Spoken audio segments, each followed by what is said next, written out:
ขอกราบถวายความนอบน้อมแด่พระรัตนตรัยถวายความเคารพพระมหาเถระพระเถรานุเถระทุกท่านขอความสุขความเจริญในธรรมจงบังเกิดมีแด่ท่านสาธุชนที่กำลังติดตามรับฟังรายการจากสถานีวิทยุแห่งนี้ทุกท่านขอนำท่านผู้ฟังเข้าสู่รายการคดีโลกคดีธรรม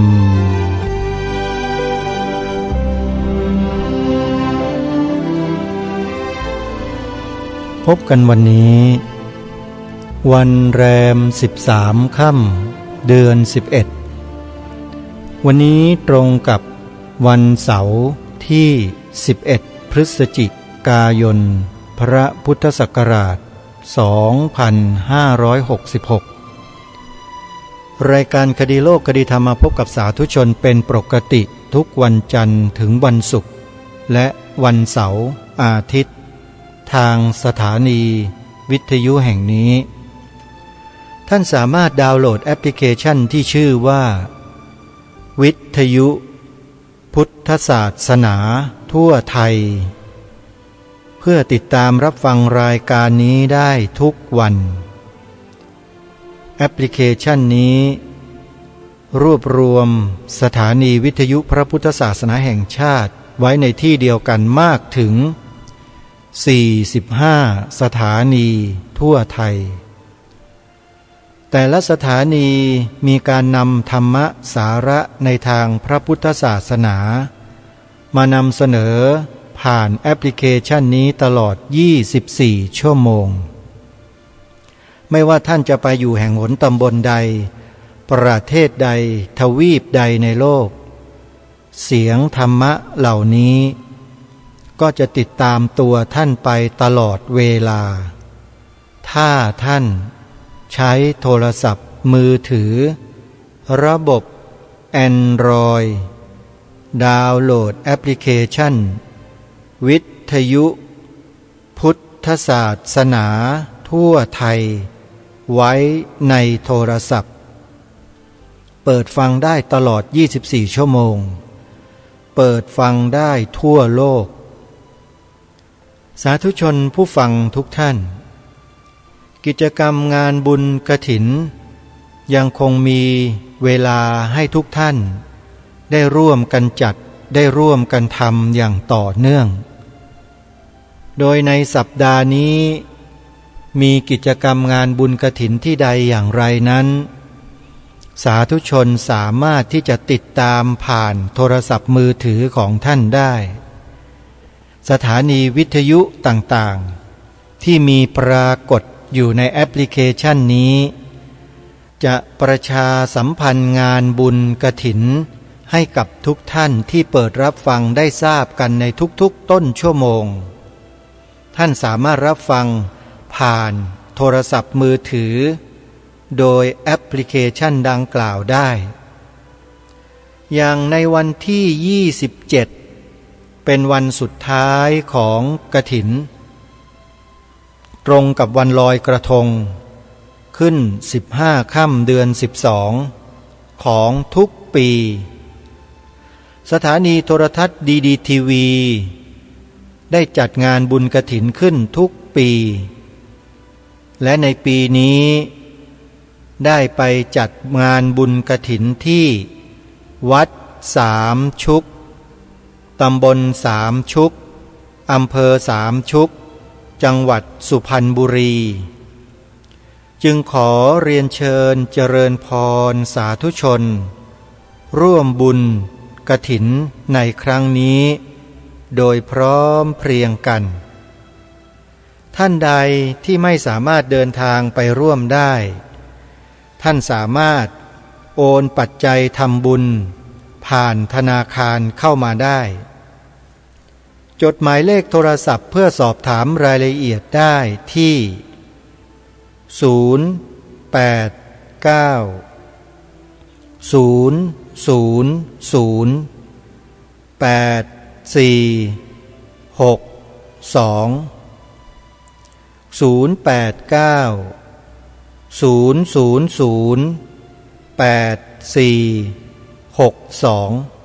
ัดสามชุกจัดงานบุญกฐินวันสุดท้าย27 พฤศจิกายนวัดอารามมงคลตำบลยางตลาดอำเภอยางตลาดจังหวัดกาฬสินธุ์จัดทอดกฐินวันที่ 24-25 พฤศจิกายนโทรศัพท์สอบถามที่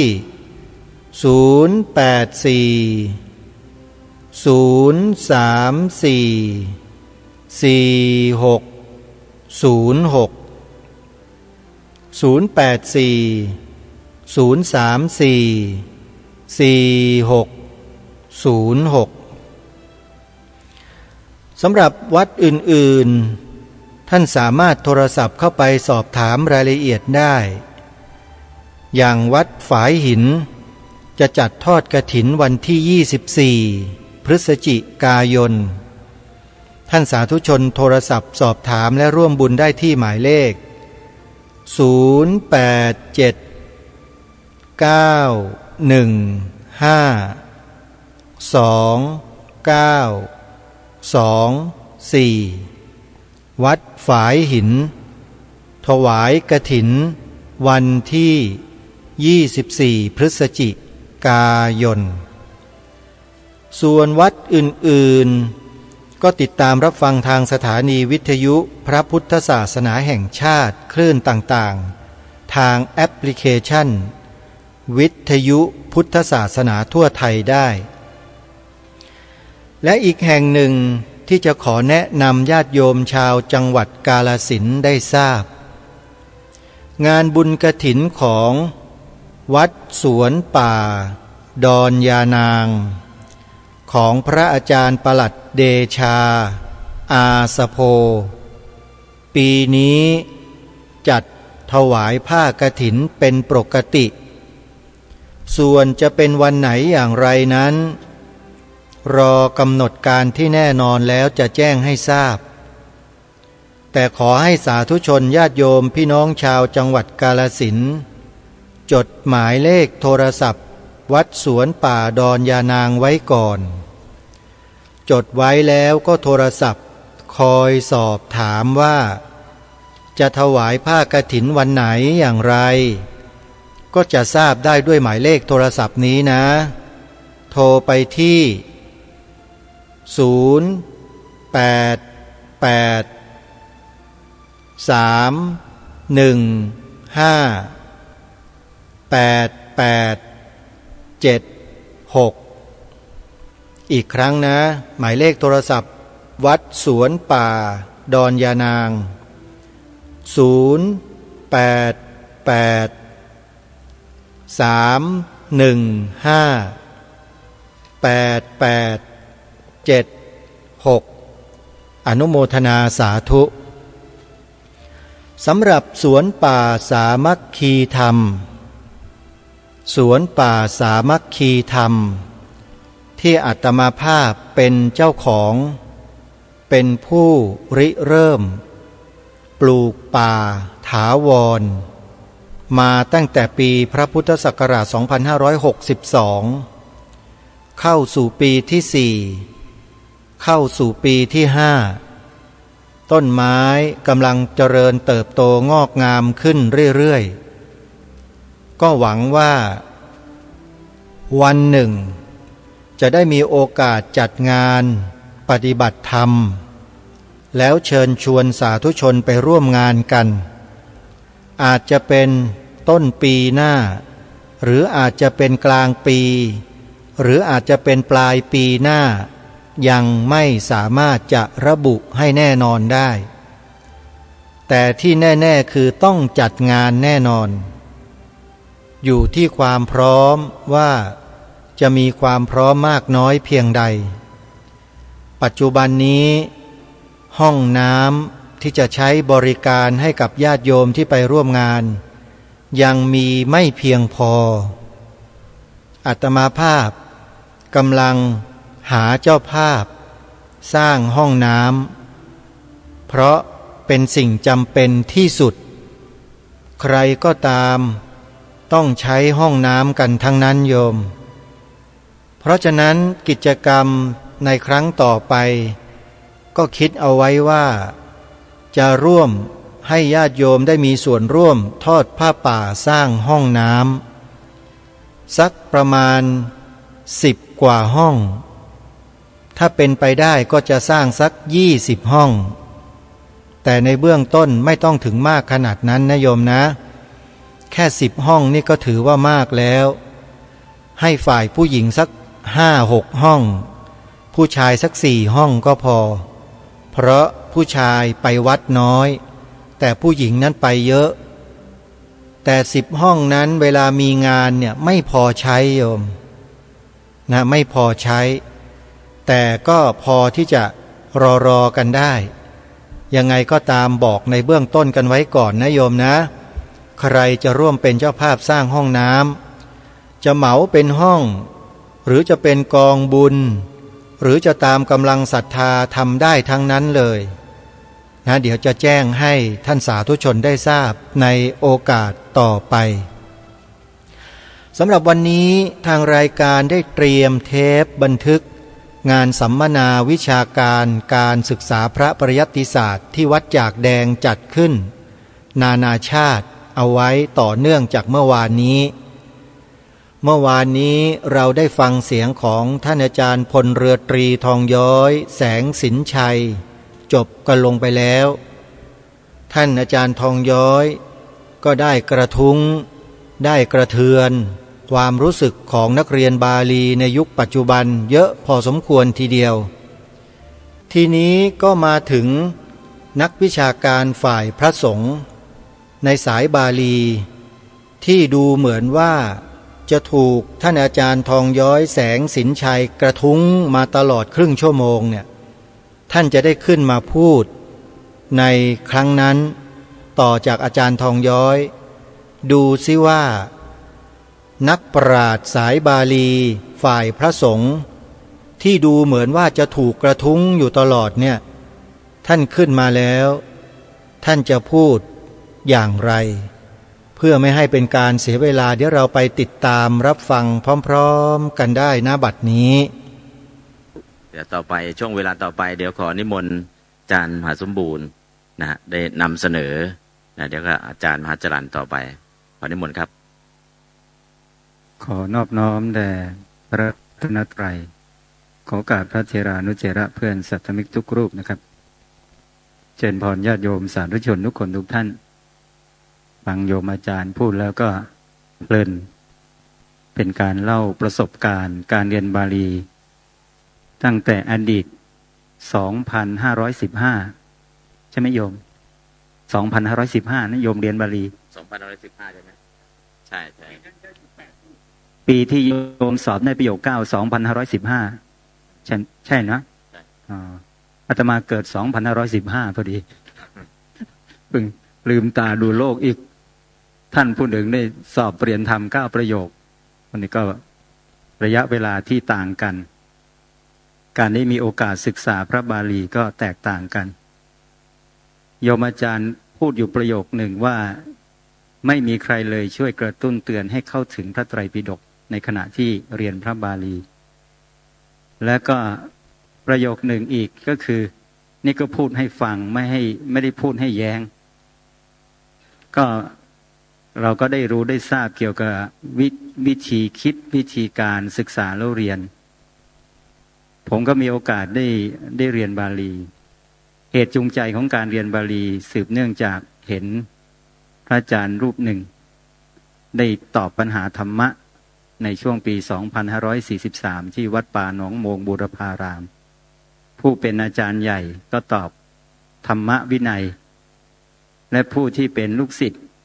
ก็ค้นคว้าตำรับตำราปรากฏว่าหนังสือที่ใช้ค้นคว้าเป็นหนังสือบาลีอักษรไทยซึ่งผู้ที่ค้นคว้าหนังสือบาลีอักษรไทยช่วงนั้นน่าจะพรรษา 2หรือพรรษา 3ดูบาลีอักษรไทยแต่พูดเป็นภาษาไทย แล้วก็พระอาจารย์ผู้ตอบคำถามก็ได้พูดถึงการเรียนบาลี มีพระรูปหนึ่งเข้าไปถามว่าเรียนบาลีแล้วได้อะไรพระอาจารย์ใหญ่ท่านก็ตอบว่าท่านต้องการรู้พุทธพจน์หรือไม่มันเป็นมุมที่ทำให้เราฟังแล้วรู้สึกดีมันเป็นคำตอบที่อยู่ในคำถามพระใหม่รูปหนึ่งเข้าไปถามว่าเรียนบาลีแล้วได้อะไรครับพระอาจารย์รูปนั้นขอเอ่ยนามนะฮะพระอาจารย์ใหญ่วัดหาดใหญ่สิตารามซึ่งเป็นอาจารย์ของกับผมเองนะฮะก็ได้ตอบว่าท่านต้องการรู้พุทธพจน์หรือเปล่าพระอาจารย์ใหญ่ไม่ได้พูดถึงวุฒิบัตรไม่ได้พูดถึงการเรียนเพื่อให้ได้วุฒิบัตรแต่เป็นการพูดกระตุ้นให้เราสนใจเรียนบาลีเพื่อเข้าถึงพุทธพจน์และพอไปเรียนที่สำนักเรียนบาลีวัดหาดใหญ่สิตารามตำบลควนลังอำเภอหาดใหญ่จังหวัดสงขลาพระอาจารย์ก็ไม่เคยกระตุ้นเตือนให้เข้าถึงพระไตรปิฎกเหมือนอย่างที่หลวงพ่อเหมือนอย่างที่โยมได้พูดให้ฟังแต่ทุกครั้งที่เข้าไปในห้องเรียนจะมีหนังสือบาลีอัตถกถาดีกาโยชนาไม่ได้พูดกระตุ้นเตือนว่าต้องเรียนให้เข้าถึงพระไตรปิฎกเรียนบาลีเอาบาลีมาแล้วก็เอาอัตถกถามาเอาดีกามาเอาโยชนาเอาคัมภีร์ใดๆก็ตามที่มันเป็นสายของการอธิบายเนื้อความนั้นลูกศิษย์กลับเข้าถึงพระไตรปิฎกโดยที่ไม่ต้องกระตุ้นเตือนให้เข้าถึงมันเป็นระบบที่มีการเรียนแบบนั้นมันมีการเรียนที่เกิดความอัศจรรย์ใจอย่างเช่นว่า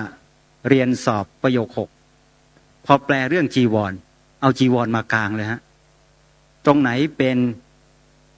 จีวรที่เรียกชื่อว่าอย่างไรอะไรเป็นกุสิอะไรเป็นอัฏฐกุสิอะไรเป็นมณฑลอะไรเป็นอัฏฐมณฑลอะไรเป็นวิวัตตะอะไรเป็นอนุวิวัตตะอะไรเป็นพาหันตะอะไรเป็นคีวยกะอะไรเป็นชังเคยะเอาจีวรมากลางแล้วก็ชี้ไปแต่ละจุดว่าตรงนี้เรียกว่ามณฑลตรงนี้เรียกว่าอนุมณอัฏฐมณฑลอย่างนี้เป็นต้นมันเป็นการเรียนที่เข้าถึงทั้งที่เรียนสอบประโยค6แปลบาลีซึ่งการเรียนในที่นั้นจะไม่หยิบอัตถกถามาแปลทีเดียวต้องไปดูว่าบาลีพระองค์ตรัสไว้อย่างไรมีอัตถกถาแก้ว่าอย่างไรชัดเจนหรือยังไปดูดีกาก็จะเรียนแบบนี้แต่ละปีนักเรียนบางรูปบางท่านอาจจะแปลไม่จบแปลหนังสือไม่จบแต่ก็ไปสอบอาจารย์ท่านก็ไม่ได้เน้นว่าจะต้องให้ได้วุฒิบัตร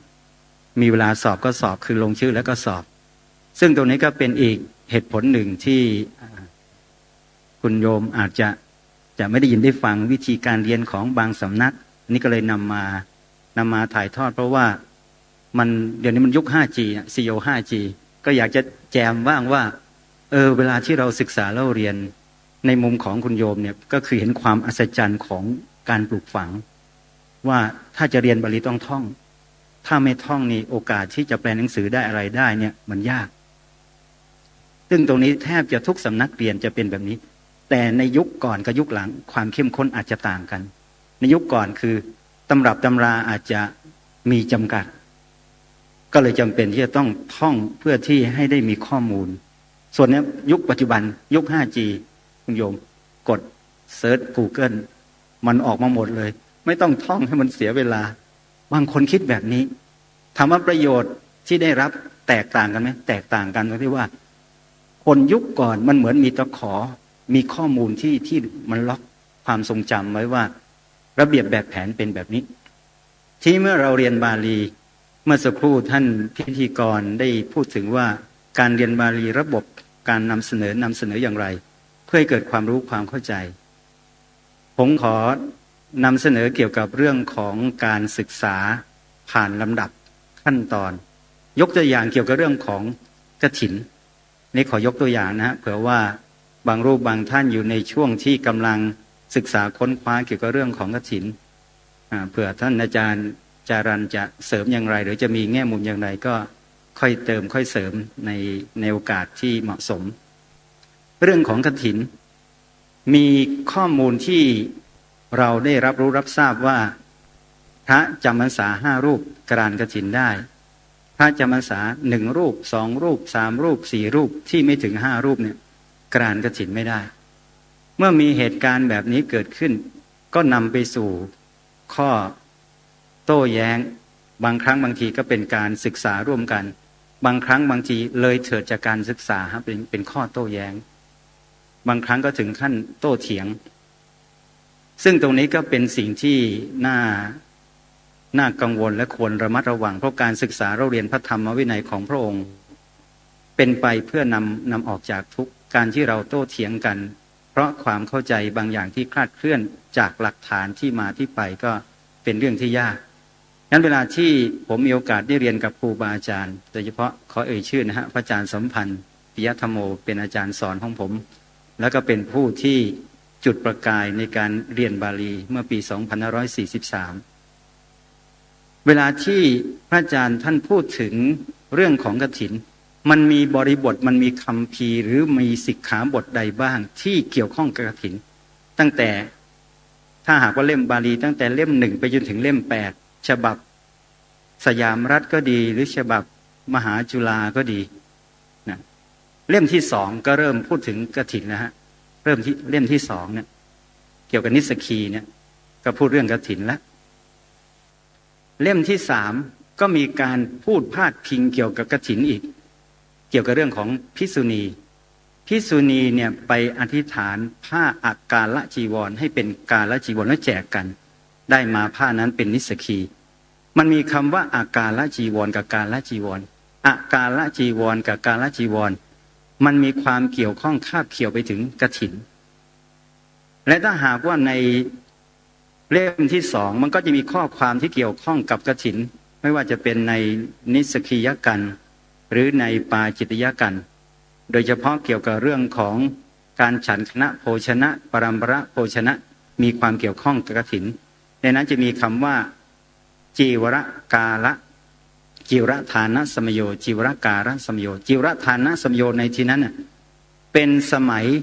ถวายจีวรมีความเกี่ยวข้องกับกฐินถ้าได้กรานกฐินกาละจีวรมีขอบเขตแค่ไหนถ้าไม่ได้กรานกฐินกาละจีวรนั้นมีขอบเขตแค่ไหนและก็มีปรากฏในกฐินขันธกะในมหาวรรคถ้าฉบับบาลีก็เล่มที่ 5ในจีวรขันธกะช่วงที่จีวรเกิดขึ้นแก่สงฆ์ในเล่มเดียวกันและในคัมภีร์ปริวารเล่มที่ 8ในกฐินเพทะขันธกะและมีคำอธิบายในอัตถกถาไม่ว่าจะเป็นสมันตปสาธิกาไม่ว่าจะเป็นกังขาวิตรณีอัตถกถาไม่ว่าจะเป็นวินิยสังคหะอัตถกถาไม่ว่าจะเป็นวินิยนิชยะอัตถกถาเหล่านี้เนี่ยเป็นอัตถกถาที่มาสนับสนุนให้เหตุผลเกี่ยวกับกฐินว่าผู้ที่กรานกฐินเนี่ยมีกี่รูปหรือไม่อย่างไรนะครับและในพระบาลีถ้าเราได้ศึกษาแล้วเรียนเกี่ยวกับเรื่องของกฐินจะไม่ได้บอกว่าฤดูของกฐินฤดูไหนช่วงไหนอย่างไรแต่เราไปดูในคัมภีร์ปริวารเวลาที่จะกรานกฐินมันจะมีความเกี่ยวข้องเชื่อมโยงไปถึงต้องรู้เดือนที่กรานกฐินเดือนที่กรานกฐินเดือนไหนท่านบอกว่าเป็นเดือนสุดท้ายนะเป็นเดือนสุดท้ายของฤดูฝนนะถ้าภาษาบาลีก็จะมีการถามว่ากฐินัสสะอัฏฐาระมาโสชานิตโพก็คือพึงรู้เดือนที่กรานกฐินและในพระบาลีนั่นเองก็ไขความต่อไปว่ากฐินัสสะอัฏฐาระมาโสชานิตโพติวสานัสสะปัจฉิโมมาโสชาก็คือเดือนสุดท้ายของฤดูฝนนั่นแหละนะเป็นเดือนแห่งการกรานกฐินและเมื่อรู้ว่าเดือนแห่งการกรานกฐินเนี่ยเป็นยังไงก็ต้องมีความเกี่ยวข้องเชื่อมโยงไปว่าทายกที่จะมาถวายกฐินมาถวายในช่วงไหนอย่างไรก็คือในวันแรม1ค่ำเดือน11จนถึงขึ้น15ค่ำเดือน12แรม1ค่ำเดือน11ไปจนถึงขึ้น15ค่ำเดือน12เป็นเดือนสุดท้ายแห่งฤดูฝนเป็นเดือนของกฐินถ้าญาติโยมทายกหรือพระภิกษุ นำจีวรมาถวายแก่สงฆ์ในที่นั้นโดยเอ่ยว่าสังคัสสะกฐินจีวรังธรรมิหรือเทมะก็แล้วแต่ว่ามีกี่คนกี่ท่านที่เป็นทายกฉะนั้นเวลาที่มีการกล่าวว่ากฐินสะสังคัสสะกฐินจีวรังธรรมิหรือสังคัสสะกฐินจีวรังเทมะถวายจีวรหรือถวายผ้าเพื่อกฐินแก่สงฆ์เมื่อมีการกล่าวแบบนี้การกล่าวแบบนี้แหละภิกษุที่อยู่ในอาวาสนั้นสมควรแก่การรับผ้านั้นเพื่อกรานกฐินและท่านก็อธิบายแต่ไม่ได้อธิบายในสถานที่นั้นต้องไปดูหลายที่ข้อความตรงนี้ก็มีอยู่ในวินยาลังการะดีกาเล่มที่2นะฮะก็จะไขความว่าการที่ทายกพูดแบบนี้เหมาะกับหรือตรงกับที่พระองค์ตรัสไว้คือสามารถที่จะใช้ผ้านิกรานกฐินได้เพราะตรงกับที่พระองค์ตรัสไว้ในยติทุติยกรรมวาจาว่ากฐินผ้าเพื่อกฐินได้เกิดขึ้นแล้วแก่สงฆ์อีทางสังคัสสะกฐินจีวรังอุปันนังฉะนั้นเวลาที่มีการพูดแบบนี้เราก็สามารถรู้ได้ว่าเมื่อผ้าเพื่อกฐินเกิดขึ้นแก่สงฆ์สงฆ์สามารถที่จะกรานกฐินได้แต่ปัญหาอยู่ที่ว่าสงฆ์หรือพระภิกษุกี่รูปที่กรานกฐินได้ปรากฏว่าในพระบาลีไม่ได้บอกไว้นะฮะ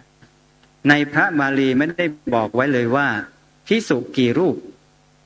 กรานกฐินมีแต่ในอรรถกถาบอกไว้ในพระบาลีมีแต่เพียงว่าพระองค์อนุญาตภิกษุผู้จำพรรษาแล้วได้กรานกฐิน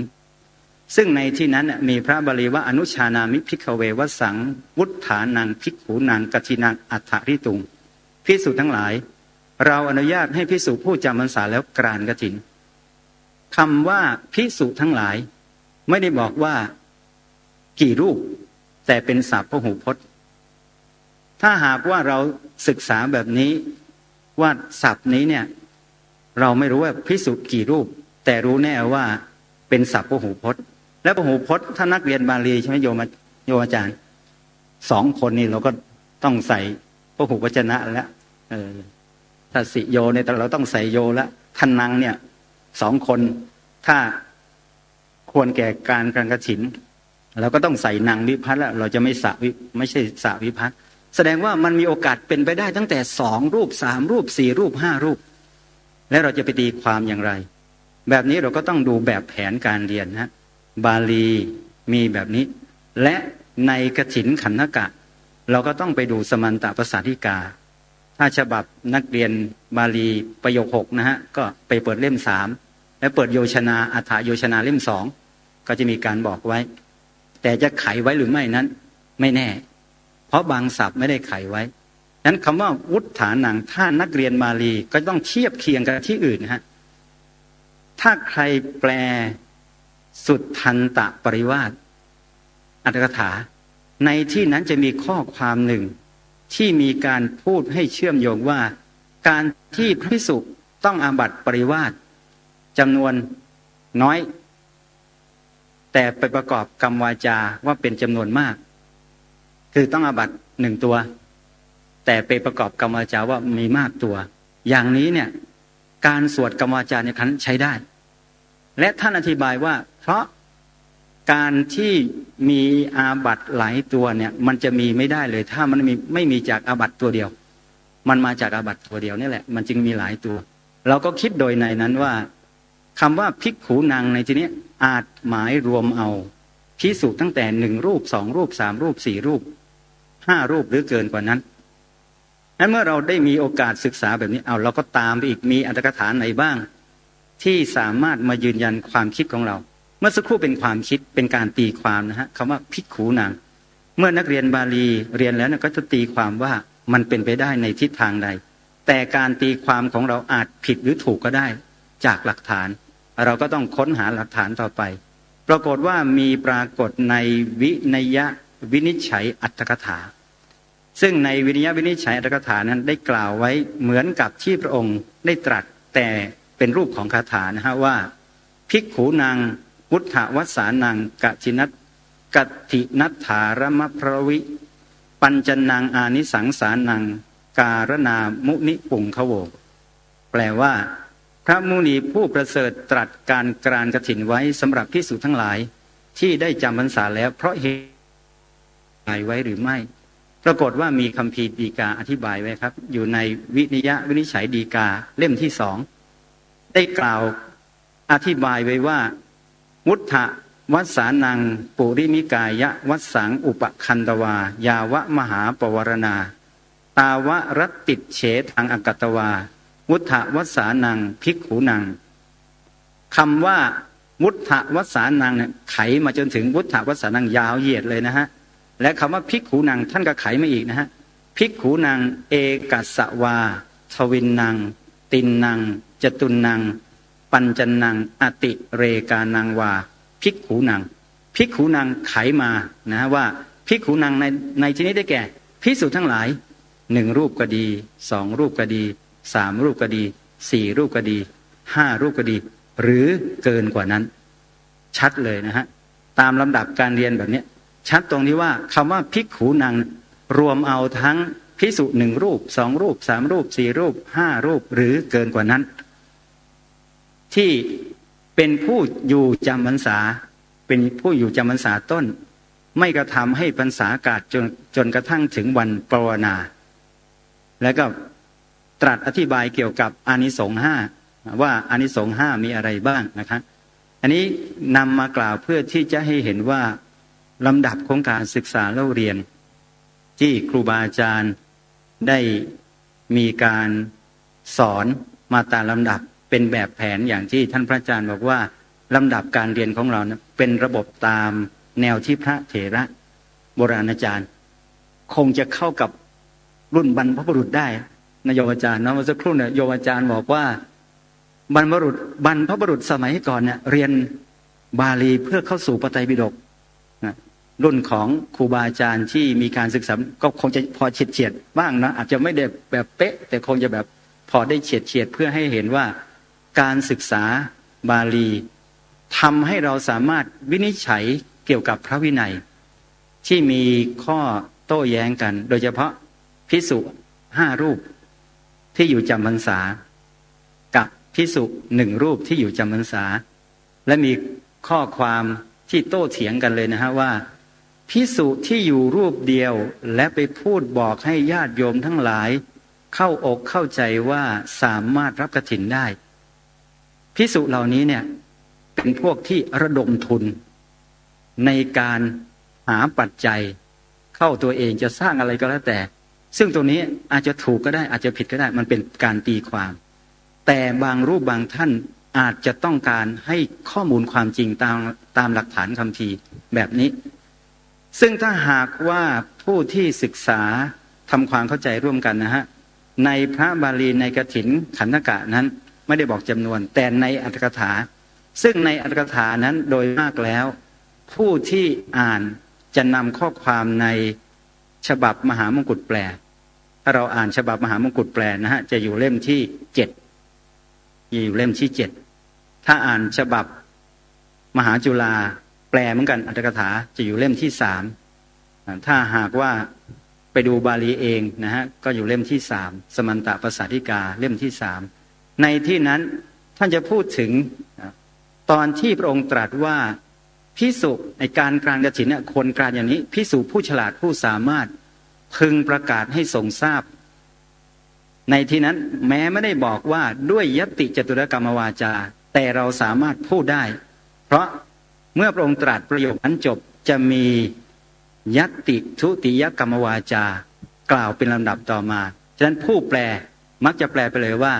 ภิกษุผู้ฉลาดผู้สามารถประกาศให้ทรงทราบด้วยยติทุติยกรรมวาจาว่าแล้วก็สุนาตุเมพันเตสังโฆเป็นต้นและในข้อความจะเริ่มสวดยตินี่แหละพระองค์ได้ตรัสถึงวิธีการไว้และก็มีอธิบายในอัตถกถาสมันตปสาธิกานะฮะว่าโดยจำนวนภิกษุว่าโดยจำนวนอย่างต่ำ5รูปอย่างสูงสุดแม้เป็นพันก็ใช้ได้ต่ำกว่า5นี้ไม่ได้จับประเด็นตรง5รูปนี่แหละในศัพท์นั้นท่านใช้คำว่าเกละพันติกัจฉินัฏฐารังว่า ชนเหล่าไหนหรือว่าภิกษุเหล่าไหนย่อมได้ซึ่งการกรานกฐินถ้าหากว่าเราฟังแบบนี้เราดูบาลีแบบนี้เหมือนจะเข้าใจว่าภิกษุกี่รูปเป็นการถามภิกษุกี่รูปกรานกฐินแต่พอไปดูในดีกาในวินยาลังการะดีกานะฮะไขมาว่าเกลพันตีติเกสาเทนตินักเรียนบาลีก็จะรู้อ๋อนี่คำว่าภิกษุเหล่าไหนได้กรานกฐินเนี่ยอธิบายว่าภิกษุเหล่าไหนยังการกรานกฐินให้สำเร็จสาเทนติเนี่ยนักเรียนก็จะรู้ว่าอันนี้มันเป็นเหตุกัดใช่ไหมฮะเป็นการบอกให้รู้เป็นการพูดให้เห็นมุมกว้างว่าในที่นั้นไม่ได้พูดถึงการกรานกฐินแต่พูดถึงกระบวนการวินัยกรรมที่มีความเชื่อมโยงกันว่ามีภิกษุกี่รูปที่สามารถทำให้การกรานกฐินนั้นสำเร็จและท่านก็ไขมานะฮะว่าภิกษุ5 รูปปัญจชนาไขมาเป็นว่าภิกษุ5 รูปในภิกษุ5 รูปนั้นท่านอธิบายไปอีกนะฮะว่าภิกษุ5 รูปนั้นน่ะคือ4 รูปเป็นสงฆ์จตุวรรษเป็นผู้ให้ผ้ากฐินแก่ภิกษุผู้กรานกฐินและมีภิกษุรูปหนึ่งเป็นผู้รับซึ่งตรงนี้ท่านก็ยกข้อความว่าเพราะว่าข้อความนี้เนี่ยมีปรากฏในจำเปยขันธกะเนี่ยที่ท่านแสดงไว้ที่พระองค์ตรัสไว้ในจำเปยขันธกะที่เกี่ยวกับสงฆ์ห้าประเภทมีสงฆ์จตุวรรษสงฆ์ปัญจวรรคสงฆ์ทศวรรคสงฆ์วีสติวรรคสงฆ์อติเรกะวีสติวรรคซึ่งพอพูดถึงสงฆ์จตุวรรคก็ต้องพูดเกี่ยวกับสหกรรมมันมีสหกรรม4 อย่างอปโลกนกรรมยัตติกรรมยัตติทุติยกรรมและยัตติจตุรกรรมฉะนั้นการให้ผ้ากฐินเป็นยัตติทุติยกรรมยัตติทุติยกรรมนี้เนี่ยเป็นสงฆ์เป็นกรรมที่สงฆ์จตุวรรคพึงกระทำเพราะท่านอธิบายในที่นั้นว่าสงฆ์จตุวรรคเนี่ยทำกรรมได้ทุกอย่างเลยเว้น3 อย่างเว้นการอุปสมบทเว้นปวารณาเว้นอภานกรรมกฐินไม่ได้ถูกเว้นแสดงว่ากฐินเป็นสงฆ์เป็นกรรมเป็นสหกรรมที่สงฆ์จตุวรรคพึงกระทำคือภิกษุ4 รูปภิกษุ4 รูปสวดมอบผ้าให้ภิกษุรูปหนึ่ง4 บวก 1ก็เป็น5อีกรูปหนึ่งไม่ใช่เป็นผู้สวดมอบผ้ากฐินแต่เป็นผู้รับผ้ากฐินและภิกษุรูปนั้นนั่นแหละพอรับผ้าไปแล้วก็ทำบุพกรเพราะว่าจะมีการถามว่ากฐินมีอะไรเป็นเบื้องต้นกฐินมีอะไรเป็นท่ามกลางกฐินมีอะไรเป็นที่สุดอยู่ในคัมภีร์ปริวารบาลีอยู่เล่มที่8ฉบับมหามงกุฎแปลอยู่เล่มที่10นะฮะว่ากฐินมีอะไรเป็นเบื้องต้นกฐินมีอะไรเป็นท่ามกลางกฐินมีอะไรเป็นที่สุดท่านบอกว่ากฐินมีบุพกรเป็นเบื้องต้นกฐินมีการถอนผ้าเก่ามีการอธิษฐานผ้าใหม่เป็นท่ามกลางและมีการกรานเป็นที่สุดแสดงว่าผู้ที่รับผ้ากฐินจะต้องรู้ว่าบุพกรมีอะไรการถอนอธิษฐานเป็นอย่างไรและระหว่างบุพกรซักกะตัดเนาเย็บย้อมกับปะพินทุระหว่างทำกับปะพินทุกับถอนผ้าเก่าทำอะไรก่อนหลังนะบางรูปบางท่านพอถอนผ้าเก่าแล้วมากับปะพินทุแล้วก็อธิษฐานผ้าใหม่จริงๆแล้วต้องทำกับปะพินทุก่อน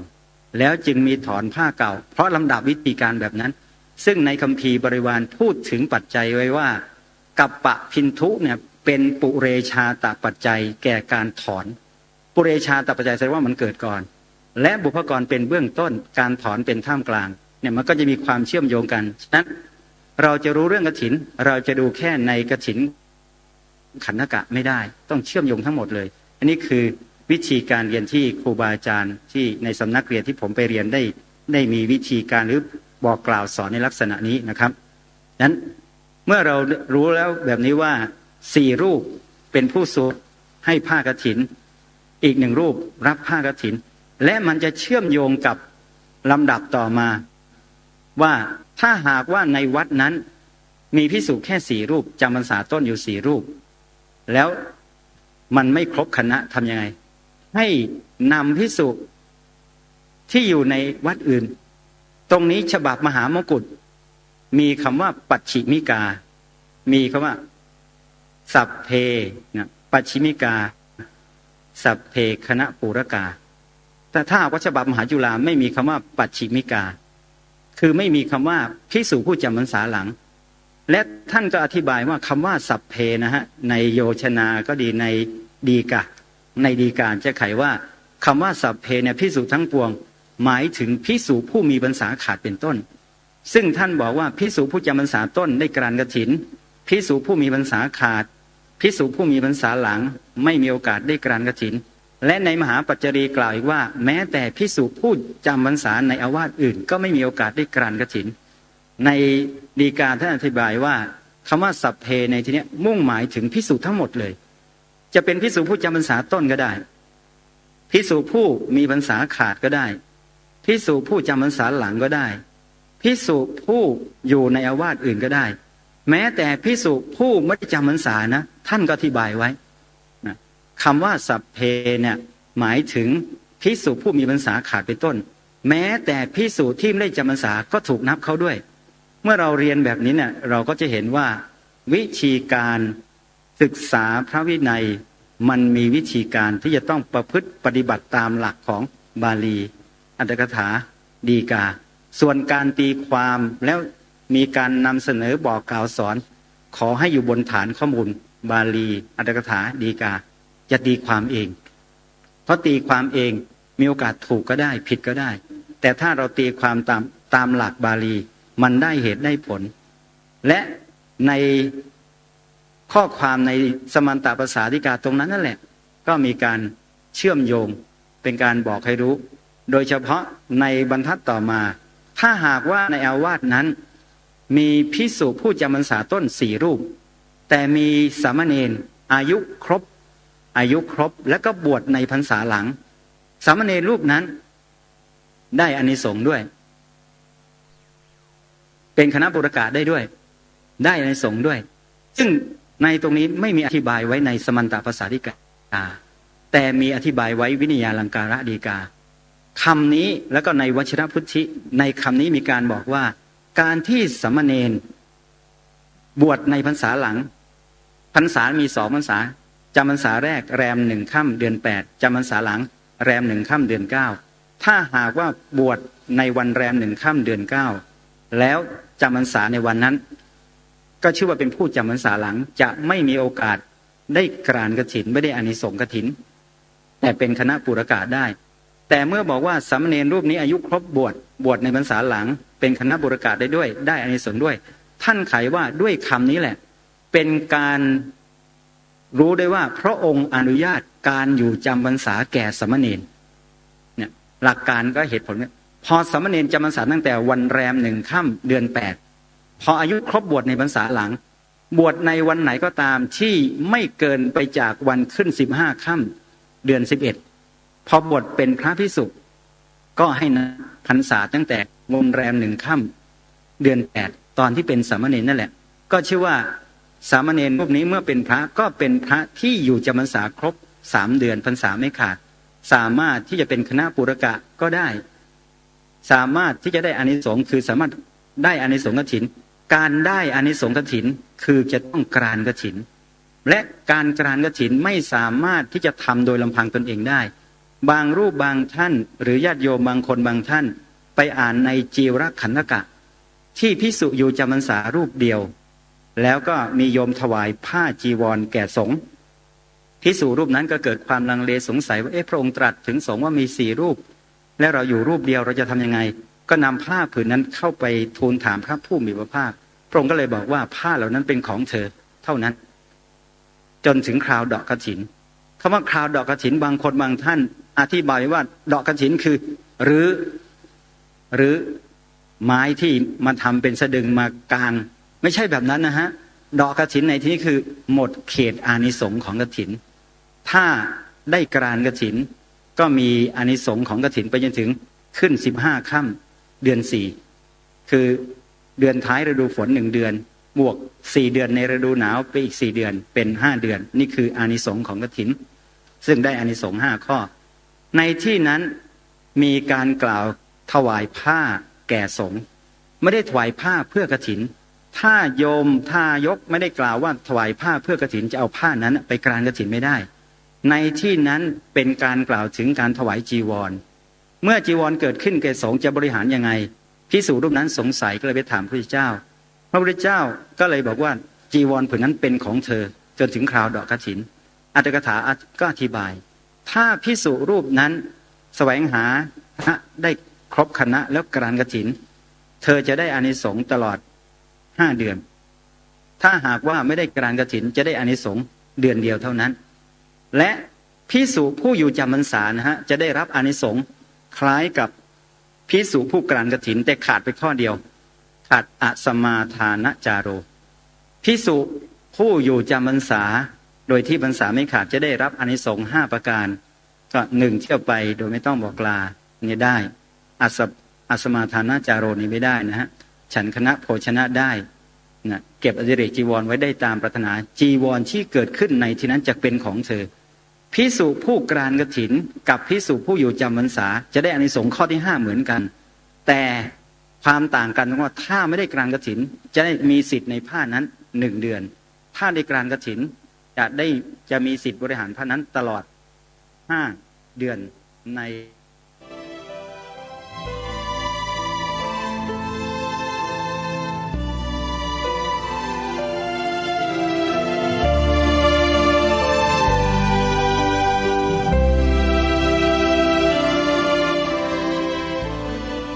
ท่านสาธุชนผู้ฟังทุกท่านด้วยเวลาของรายการก็ใกล้จะหมดจึงตัดสัญญาณมาสรุปในช่วงท้ายเล็กน้อยให้พวกเราได้ทราบถึงข้อมูลที่ได้นำมาเสนอในรายการที่ผ่านมาท่านกำลังติดตามรับฟังเนื้อหาสาระงานสัมมนาวิชาการการศึกษาพระปริยัติศาสตร์นานาชาติซึ่งจัดขึ้นที่วัดจากแดงอำเภอพระประแดงจังหวัดสมุทรปราการระหว่างวันที่13 ตุลาคมถึง15 ตุลาคมที่ผ่านมาทางรายการเล็งเห็นความสำคัญเรื่องการศึกษาพระบาลีจึงได้นำเนื้อหาสาระของงานสัมมนาดังกล่าวมาเปิดออกอากาศให้พวกเราชาวพุทธทั้งฝ่ายบรรพชิตและคฤหัสถ์ได้สดับรับฟังความเคลื่อนไหวงานการศึกษาพระปริยัติธรรมแผนกบาลีในประเทศไทยของเราพร้อมทั้งประเทศศรีลังกาประเทศพม่าประเทศกัมพูชาและอื่นๆมาให้พวกเราได้รับทราบร่วมกันเพื่อให้เป็นแนวทางในการพัฒนาการศึกษาเรียนรู้พระบาลีซึ่งเป็นภาษาที่รักษาพุทธพจน์คือคำสั่งสอนขององค์สมเด็จพระสัมมาสัมพุทธเจ้าเอาไว้ได้ดีที่สุดในโลกร่วมกันและอีกประการหนึ่งก็คือว่าเผื่อว่าพระภิกษุสงฆ์สามเณรรูปใดที่มีความสนใจเป็นพิเศษในการศึกษาเรียนรู้พระบาลีอย่างแตกฉานอย่างเจาะลึกเข้าถึงพระไตรปิฎกได้อย่างถูกต้องแท้จริงก็จะได้นำตนเองเข้ามาศึกษาเรียนรู้พระบาลีในหลักสูตรดังกล่าวกับทางคณะครูอาจารย์ที่ท่านมีความพร้อมอยู่เสมอในการถ่ายทอดวิชาความรู้เหล่านั้นให้โดยไม่ต้องเสียค่าใช้จ่ายใดๆทั้งสิ้นถือว่าเป็นโอกาสของกุลบุตรในพระพุทธศาสนากุลธิดาในพระพุทธศาสนาจะได้นำพาตนเองเข้ามาศึกษาเรียนรู้ศาสตร์แห่งพระบาลีอย่างถูกต้องแท้จริงร่วมกันกิจกรรมหรืองานศึกษาพระปริยัติธรรมแผนกบาลีที่วัดจากแดงจัดขึ้นนี้มิได้จำกัดอายุมิได้จำกัดเพศมิได้จำกัดวัยมิได้จำกัดฐานะความรู้ใดๆทั้งสิ้นขอให้มีศรัทธาความตั้งใจอย่างแท้จริงความมุ่งมั่นให้ท่านเดินทางไปที่วัดจากแดงแล้วสมัครเรียนได้เลยอยู่ กินที่วัดก็ได้ แจ้งความประสงค์แจ้งความจำนงเป็นกรณีพิเศษทางวัดก็จะพิจารณาเป็นพิเศษสำหรับผู้ที่มีศรัทธาอย่างล้นเหลือเชิญนะฮะนิมนต์นะครับใครที่สนใจศึกษาพระบาลีแบบเจาะลึกละเอียดลึกซึ้งมากไปที่วัดจากแดงได้วันนี้เวลาของรายการหมดลงแล้วเดี๋ยวเรามาติดตามรับฟังเนื้อหาที่เหลืออยู่ในวันต่อไปขอความสุขความสวัสดีในธรรมแห่งองค์สมเด็จพระบรมศาสดาสัมมาสัมพุทธเจ้าจงปรากฏเกิดมีขึ้นในจิตใจของท่านผู้ฟังทุกท่านทุกคนเทินขอเจริญพร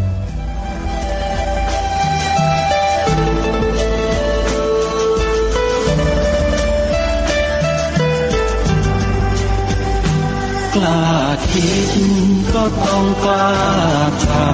ำอย่ากลัวถ้าทำความดีเป็นศึกษาปัญหาให้ทันท่วงที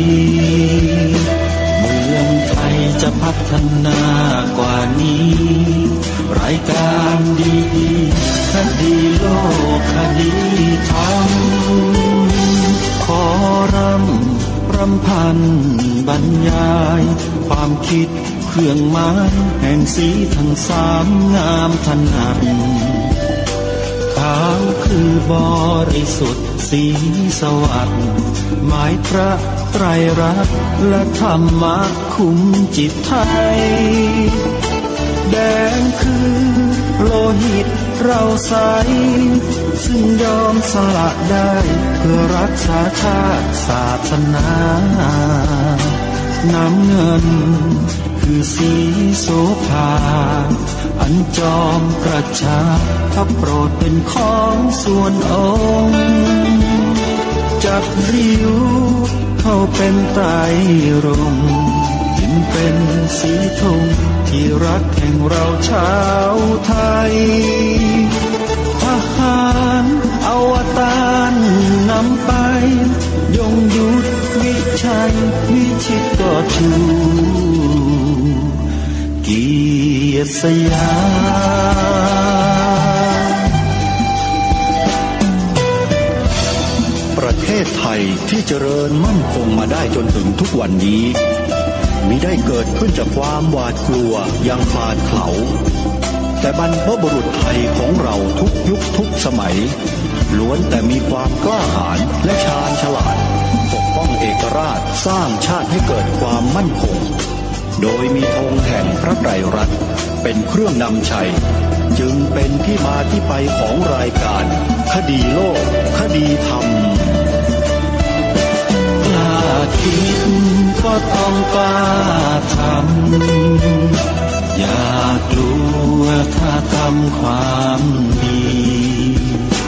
เป็นศึกษาปัญหาให้ทันท่วงทีเมืองไทยจะพัฒนากว่านี้รายการดีๆคดีโลกคดีธรรมรายการดีๆคดีโลกคดีธรรม